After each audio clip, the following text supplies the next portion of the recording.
बिस्मिल्लाहिर रहमानिर रहीम। আসসালামু আলাইকুম। প্রিয় শিক্ষার্থীবৃন্দ, আশা করি তোমরা সকলেই ভালো আছো। আল্লাহ তাআলার রহমতে ও তোমাদের দোয়ায় আমিও ভালো আছি।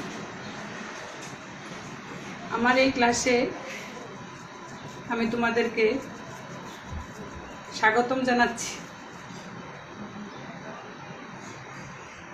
শুরুতেই আমি আমার পরিচয় দিচ্ছি। আমি মাহবুবা খানম, সহকারী শিক্ষক, তথ্য ও যোগাযোগ প্রযুক্তি, এনায়েতপুর ফাজিল মাদ্রাসা।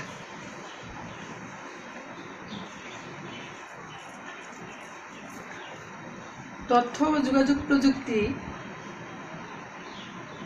খুবই গুরুত্বপূর্ণ একটা বিষয়।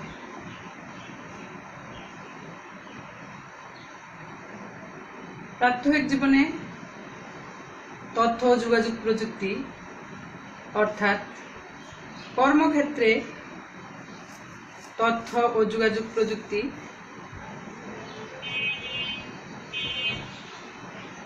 খুবই গুরুত্বপূর্ণ। এখন আমরা দেখব কর্মক্ষেত্রে তথ্য ও যোগাযোগ প্রযুক্তি কিভাবে ব্যবহার হচ্ছে।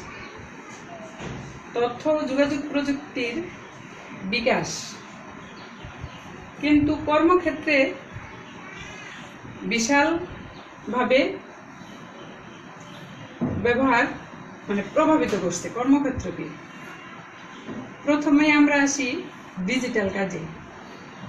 ডিজিটাল মানে হচ্ছে ইলেকট্রনিক ডিভাইস ব্যবহার করে যে কাজগুলো করা হয় সেগুলো হচ্ছে ডিজিটাল কাজ। যেমন অফিসের ক্ষেত্রে যে জিনিসগুলো আমাদের সব সময় লাগে সেটা হচ্ছে হিসাব নিকাশের কাজ। হিসাব নিকাশের কাজ মানুষ আগে হাতেই করত, কিন্তু এখন যেটাতে করে সেটা হচ্ছে মাইক্রোসফট এক্সেল, সংক্ষেপে MS এক্সেল। এখন মানুষ হাতে কাজ করতে চায় না। অনেকটাই মানুষ এখন প্রযুক্তির উপর নির্ভর হয়ে গেছে। MS এক্সেল ছাড়াও রয়েছে MS PowerPoint, MS Word. এর মাধ্যমে আমরা অফিসের সকল কাজ খুব সহজেই করতে পারি। এই যে আমরা MS Excel, MS PowerPoint, MS Word ব্যবহার করছি, এই সফটওয়্যারগুলো আমাদের অফিসের কাজে সবচেয়ে বেশি লাগে। দেখবে যখন তোমাকে কোনো অফিসিয়াল কাজে কোথাও ডাকবে তখন তোমাকে জিজ্ঞাসা করবে তুমি অফিসিয়াল কাজে দক্ষ কিনা। অফিসিয়াল কাজে তোমাকে দক্ষ হতে হলে অবশ্যই MS PowerPoint, MS Word, MS Excel এগুলোর বিষয়ে তোমাকে জানতে হবে।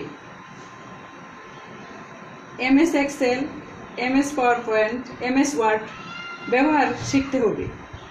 এগুলো ব্যবহার করে তোমাকে কাজ করতে হবে, কাজের দক্ষতা বাড়াতে হবে। তারপরে আমরা আসি ই-কমার্সের ক্ষেত্রে। আচ্ছা বলো তো, এই যে তোমরা ফেসবুক নিয়ে ঘাটাঘাটি করছো, সবচেয়ে বেশি কি দেখতে পাও বলো তো? বিভিন্ন পেজের অ্যাড তোমাদের আসে। সেই পেজগুলো হচ্ছে অনলাইন বিজনেস। পেজে অনলাইন বিজনেসের মাধ্যমে তুমি ঘরে বসে বিজনেস করতে পারো। বিজনেস করার জন্য তোমাকে অন্য কারো কাছে দৌড়াতে হবে না। তুমি ঘরে বসেই বিজনেসের কাজ করতে পারবে। ঘরে শুয়ে শুয়ে করতে পারবে, বসে বসে করতে পারবে, তোমার ইচ্ছা মতো তুমি কাজ করতে পারবে।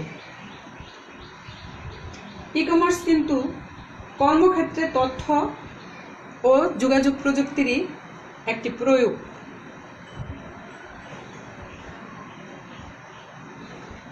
কর্মক্ষেত্রে তথ্য ও যোগাযোগ প্রযুক্তির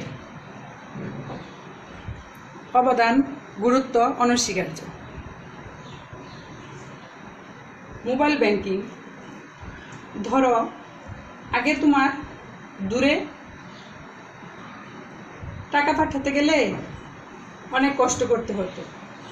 টাকা পাঠানোর জন্য তোমাকে অন্য কারো সহযোগিতা নিতে হতো, বিভিন্নভাবে প্রসেস করে টাকা দিতে হতো। কিন্তু সেটা কি তোমার জন্য খুব সহজ কাজ ছিল? অবশ্যই না, সেটা তোমার জন্য সহজ ছিল না, কারণ এতে সময় অনেক বেশি খরচ হতো, টাকা খরচ হতো, কষ্ট হতো। কিন্তু এখন আমাদের মোবাইল ব্যাংকিং সেবা চালু হওয়ার ফলে আমাদের টাকা লেনদেনের কাজ অনেক সহজ হয়েছে। মোবাইল ব্যাংকিং সেবায় আমরা বিকাশ পাচ্ছি। আগের মতো এত কষ্ট করতে হয় না, দৌড়াতে হয় না, সময় অপচয় হয় না। আমরা খুব সময় কম অপচয় করে টাকা কম খরচে আমরা টাকা লেনদেন করতে পারছি। বিকাশে আমরা আরও পাচ্ছি, মোবাইল ব্যাংকিংয়ের সেবায় আমরা বিকাশ থেকে আরও পাচ্ছি রকেট।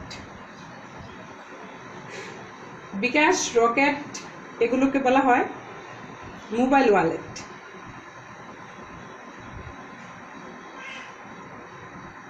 বিকাশ সিস্টেম, রকেট সিস্টেম এগুলোকে বলা হয় মোবাইল ব্যাংকিং সুবিধা। এখন তোমার ব্যাংক সুবিধা না থাকলেও টাকা সহজে লেনদেন করতে পারবে।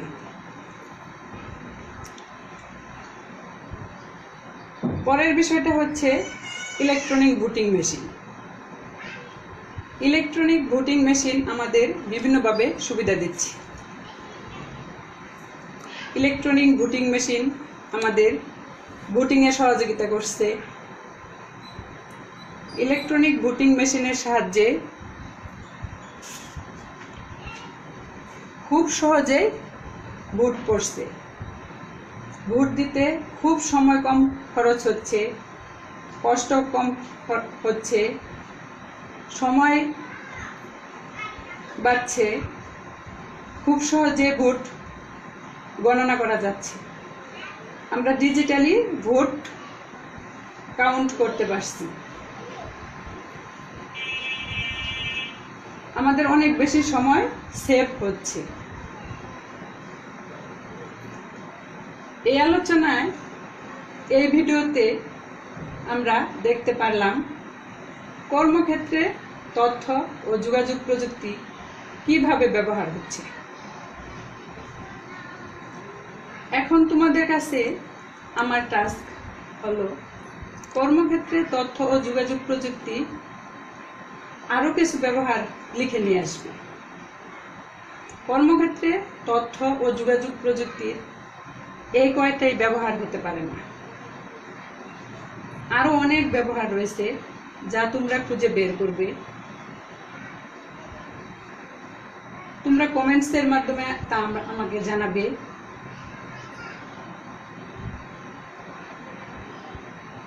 এই ভিডিওর মাধ্যমে আমরা জানলাম কর্মক্ষেত্রে আমরা কিভাবে তথ্য ও যোগাযোগ প্রযুক্তি ব্যবহার করছি।